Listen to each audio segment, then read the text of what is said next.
আপনার কি মনে হয় পৃথিবীর সব দরজা আপনার জন্য বন্ধ হয়ে গেছে? আপন মানুষগুলো আপনাকে ছেড়ে চলে গেছে? ঋণের বোঝায় বা অসুস্থতায় আপনি দিশেহারা? যখন দিনের আলোতে আপনি মানুষের কাছে সাহায্য চেয়েও পান না, তখন রাতের আধারে এমন একজন আছেন যিনি আপনাকে দেওয়ার জন্য অপেক্ষা করছেন।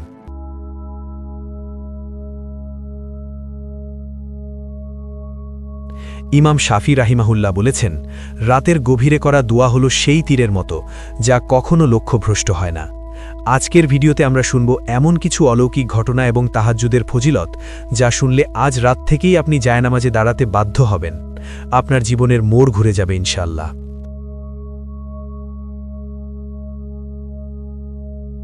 আসসালামু আলাইকুম। ইসলামিক লাইট বাংলা চ্যানেলে আপনাকে স্বাগতম। আজকের ভিডিও কি একটু বড়, কিন্তু আমি কথা দিচ্ছি এই 5টি মিনিট আপনার হতাশা দূর করে নতুন আশার আলো দেখাবে। যারা আমাদের চ্যানেলে নতুন, দয়া করে সাবস্ক্রাইব করে পরিবারের সদস্য হয়ে যান আর কমেন্টে লিখুন আলহামদুলিল্লাহ, আল্লাহ আমাদের সুস্থ রেখেছেন বলে। প্রিয় দর্শক, আপনি কি জানেন প্রতি রাতের শেষ ভাগে কি ঘটে? সহিহ বুখারী ও মুসলিম শরীফের হাদিসে এসেছে, রাসূলুল্লাহ সাল্লাল্লাহু আলাইহি ওয়াসাল্লাম বলেছেন, প্রতি রাতে যখন 1/3 বাকি থাকে তখন মহান আল্লাহ তাআলা প্রথম আসমানে নেমে আসেন এবং বান্দাদের ডাকতে থাকেন, কে আছো আমাকে ডাকবে, আমি তার ডাকে সাড়া দেব। কে আছো আমার কাছে চাইবে, আমি তাকে দান করব। কে আছো আমার কাছে ক্ষমা চাইবে, আমি তাকে ক্ষমা করে দেব।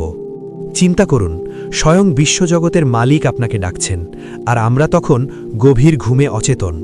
বাদশাহ যখন কাউকে কিছু দিতে চান তখন কি ঘুমানো উচিত? তাহাজ্জুদের সময়টা হলো ভিআইপি টাইম। এই সময়ে আল্লাহর দরবারে কোনো লাইন থাকে না, কোনো মাধ্যম লাগে না, ডাইরেক্ট কানেকশন।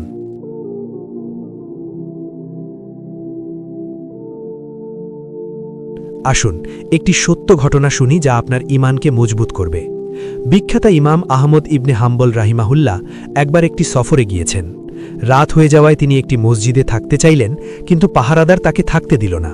তিনি নিরুপায় হয়ে মসজিদের সিঁড়িতে বসে রইলেন। তখন পাশেই এক রুটিওয়ালা তার ছোট দোকানে কাজ করছিল। সে ইমামকে দেখে দয়া করে নিজের ঘরে নিয়ে গেল। ইমাম লক্ষ্য করলেন রুটিওয়ালা আটা মাখছে আর প্রতিবার বলছে আস্তাগফিরুল্লাহ, আস্তাগফিরুল্লাহ। রুটি বানাচ্ছে আর ইস্তেগফার করছে। সকালে ইমাম তাকে জিজ্ঞেস করলেন, ভাই, এই যে তুমি সারা রাত ইস্তেগফার করলে, এর বিনিময়ে তুমি আল্লাহর কাছ থেকে কি পেয়েছ? রুটিওয়ালা মুচকি হেসে বলল, হুজুর, আমি আল্লাহর কাছে যা চেয়েছি আল্লাহ তাই দিয়েছেন। আমার সব দোয়া কবুল হয়েছে, শুধু একটি দোয়া বাকি আছে। ইমাম কৌতূহলী হয়ে জিজ্ঞেস করলেন, কোন দোয়াটি বাকি আছে? রুটিওয়ালা বলল, আমি শুনেছি এই জামানার শ্রেষ্ঠ আলেম ইমাম আহমদ ইবনে হাম্বল খুব নেককার মানুষ। আমি আল্লাহর কাছে দোয়া করেছি মৃত্যুর আগে যেন একবার তাকে দেখার সুযোগ পাই। এ কথা শুনে ইমাম আহমদ ইবনে হাম্বল কেঁদে ফেললেন। তিনি বললেন, আল্লাহু আকবার, আল্লাহ তোমার দোয়া কবুল করেছেন। আমি সেই আহমদ ইবনে হাম্বল।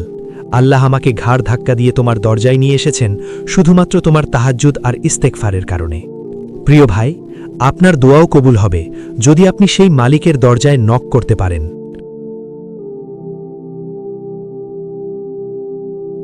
তাহাজ্জুদ শুধু আখিরাতের জন্য নয়, দুনিয়ার জন্যও উপকারী। চিকিৎসা বিজ্ঞান বলে, ভোর রাতে বা শেষ রাতে আমাদের মস্তিষ্ক সবচেয়ে শান্ত থাকে। এই সময়ে মেডিটেশন বা ইবাদত করলে ডিপ্রেশন কমে যায়, হার্ট ভালো থাকে এবং চেহারায় এক বিশেষ নূর বা উজ্জ্বলতা তৈরি হয়। আল্লাহ তাআলা পবিত্র কুরআনে বলেছেন, রাতের কিছু অংশে তাহাজ্জুদ কায়েম করো, এটা তোমার জন্য একটি অতিরিক্ত ইবাদত। শীঘ্রই তোমার রব তোমাকে মাকামে মাহমুদ বা প্রশংসিত স্থানে প্রতিষ্ঠিত করবেন। যাদের জীবনে রিজিকের অভাব, সংসারে অশান্তি, ছেলে মেয়ে কথা শোনে না, আপনারা আজ থেকে তাহাজ্জুদের আমল শুরু করুন। দেখবেন গায়েবী সাহায্য কিভাবে আসে। অনেকে বলেন, হুজুর, উঠতে চাই কিন্তু উঠতে পারি না। তাদের জন্য 3টি টিপস। 1. ঘুমানোর আগে নিয়ত করুন এবং আল্লাহর কাছে সাহায্য চান, হে আল্লাহ, আমাকে তোমার প্রিয় সময় জাগিয়ে দিও। 2. তাড়াতাড়ি ঘুমানোর চেষ্টা করুন, সোশ্যাল মিডিয়া স্ক্রোলিং কমিয়ে দিন। 3. ফোনের অ্যালার্ম বিছানা থেকে একটু দূরে রাখুন, যাতে উঠে গিয়ে বন্ধ করতে হয়।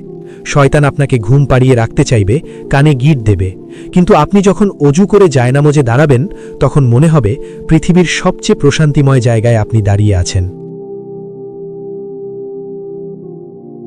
আসুন আমরা প্রতিজ্ঞা করি, অন্তত সপ্তাহে একদিন হলেও আমরা তাহাজ্জুদে দাঁড়াব। হে আল্লাহ, আমাদের সবাইকে শেষ রাতে তোমার কুদরতি পায়ে সেজদা দেওয়ার তৌফিক দান করো। আমাদের যার যা নেক আশা আছে তাহাজ্জুদের উসিলায় তা কবুল করো, আমিন। ভিডিওটি ভালো লাগলে লাইক দিন এবং শেয়ার করে আপনার বন্ধুদেরও তাহাজ্জুদের দাওয়াত দিন। দেখা হবে আগামী ভিডিওতে।